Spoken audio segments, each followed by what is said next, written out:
कुदरत यहाँ केवल रात होती है, ना उसमें कोई नया न कोई पुराना। ऐसे आप पुराना कह लीजिए, बहुत दिनों से सूर्य निकल रहा, पता नहीं कब से निकला, कब तक निकलता रहेगा। लेकिन एक घटना, एक गिनती, एक व्यवस्था चलाने के लिए आपने अपनी एक मान्यता ये दी है, दिनों की, महीनों की, सप्ताह की, ये आपने एक मानता। वैसे सत्य तो रात होते और रोज होते और एक समान होते, तो नया दिन नहीं, पुराना काम के नया साल। कोई नया काम, कोई अच्छा काम किया जाए तब तो मान लिया, ठीक भाई अच्छा दिन है, अच्छा साल है। लेकिन अगर काम बुरे हैं, खान पान बुरा है, सब बुराइयों में चला गया तो अच्छा कहा। किसे आप नया साल और नया दिन, नया वर्ष कहते हैं? इसमें नवीनता क्या है? कैसे नया कहते हैं? कोई नया काम, कोई नई सोच, कोई नई युक्ति, कोई नई व्यवस्था, कोई नई भूमिका तो तुम्हारे जीवन जीने के लिए बनाई नहीं गई, तो तुम्हारे लिए क्या नया क्या पुराना। लेकिन एक व्यवस्था है, उस व्यवस्था को सभी लोग मानते हैं। झूठ देश में व्यवस्था भी झूठ है, ये संसार ही झूठा है, ये संसार ही नाशवान है, इसमें कोई चीज नहीं टिकने वाली, एक दिन सब नष्ट हो जाती, क्योंकि जो बना वो बिगड़ेगा जरूर, आया हो जाएगा जरूर। सत्य तो ये है। लेकिन हम जीवन को कैसे जिए, ये जीवन जीने की कला है,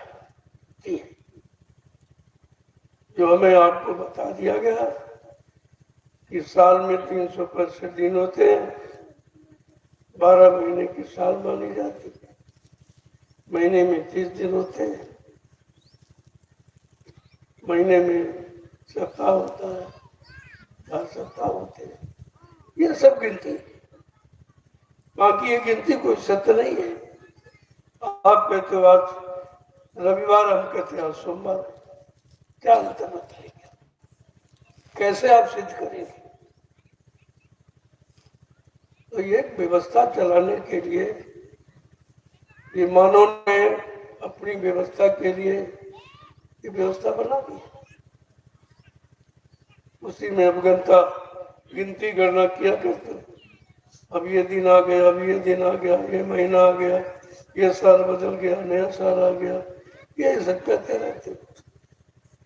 लेकिन कुदरत के यहाँ ऐसा तो कुछ है नहीं, ये मानवीय व्यवस्था है जो मानव ने अपने जीवन के लिए बनाई। ये समय पर झूठ भी हो जाती, जब झूठ हो जाती जब कहते भाई वो तो एक आइडिया, एक अंदाज था, उसमें कह दिया गया। ये 100% सत्य नहीं है। कहने का मतलब जब यहाँ कुछ सत्य है ही नहीं और हम यहाँ सत्य की खोज कर रहे हैं और सच्चिदानंद पाने की इच्छा रखते हैं, ये तो भूल भरम ही है। इस भूल भरम को कैसे खत्म किया जाए कि वास्तव में जो हम देख रहे हैं, जो कुछ दो नैनों से देखे, ये काल भोग सब करता है। काल ने ये भोग बनाया, इसी भोग में सब भुगत रहे और सब भुगत भुगत के मर के चले जा रहे। न भोग खत्म होता, न भोग पूरा होता,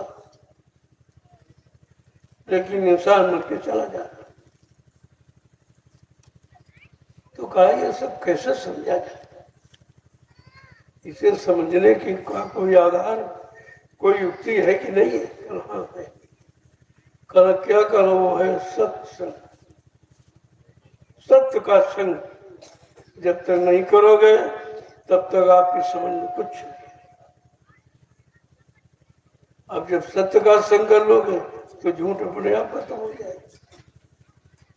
कि जिन जो परेशानियां लाने वाले की व्यवस्था है वो सब खत्म हो जाए, केवल सत्य को पकड़ने पर। जैसे सूरज के निकल पर सारी रात समाप्त हो जाती, पता नहीं कहां चली जाती, और सूरज अस्त हुआ फिर आ जाती। यानी सूरज रात को चटाई की तरह समेट देता, और सूरज जब नहीं होता फिर आ जाता। ये तो आना जाना पता नहीं कब का। रात आई, सवेरा हुआ, रात चली गई, फिर सवेरा चला गया, रात आ गई, फिर सूरज डूब गया, रात आ गई। ये सब बड़ा सिलसिला दिखाना है, और इसके बारे में सोचना भी तो व्यर्थ है। जो तुम्हारे बस की नहीं है, जिसको तुम कर नहीं सकते हो, जिस पर तुम्हारा कोई अधिकार नहीं है, उसके बारे में चिंतन करना व्यर्थ है। हम इसमें अपना काम बना लें, ये तो बुद्धिमानी आपकी मानी जा सकती है कि हम सूरज को रोक नहीं सकते, रात को रोक नहीं सकते, लेकिन हम इनके साथ जुड़कर अपना काम बना सकते हैं, और यही करना चाहिए।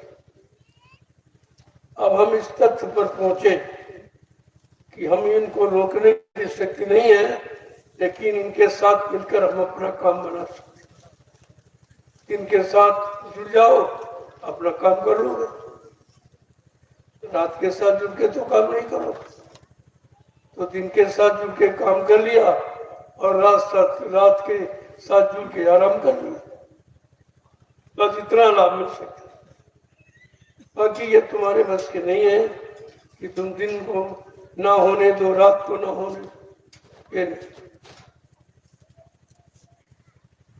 तो धीरे धीरे जब सत्संगों में आओगे, तब आपको जीवन और जीवन का जीना और जीवन किस लिए मिला, ये सब जानकारी आपके पास। फिर आप जीवन को जीना निकालना भी समझ लोगे, और जीवन का मुख्य लक्ष्य प्रभु प्राप्ति है, वो भी आप कर लोगे। अब प्रभु प्राप्ति तो सब करा नहीं सकते, वो तो जिसने पाया वही मिला सकता है। जिसने पढ़ा है वो पढ़ के सुना देगा, लेकिन जिसने पाया है वो प्राप्त करेगा। अब आपके विचार होने चाहिए, हम किसकी खोज करें। कहा तो ये गया, गुरु कोई खोज करो भाई, और बिन गुरु राह कोई नहीं पाई। ऐसे समरथ सदगुरु की खोज करो, जिसने अपनी जीवात्मा को जगा के परमात्मा से मिला दिया, और रोज उसके दरबार का दरबानी हो। अगर वो मिल जाएंगे, आपकी संतुष्टि करा देंगे। जिन्होंने अपनी आत्म संतुष्टि को प्राप्त कर लिया, उनसे अगर मिल जाओगे, तुम्हारी भी आत्म सृष्टि करा देंगे। तो आप उनके अनुसार चलोगे। अपनी मनमानी अपने अनुसार चलना, ये आपको असली मंजिल का ज्ञान नहीं कराएगा। वो तो जो पहुंचे हुए, जो वहां गए,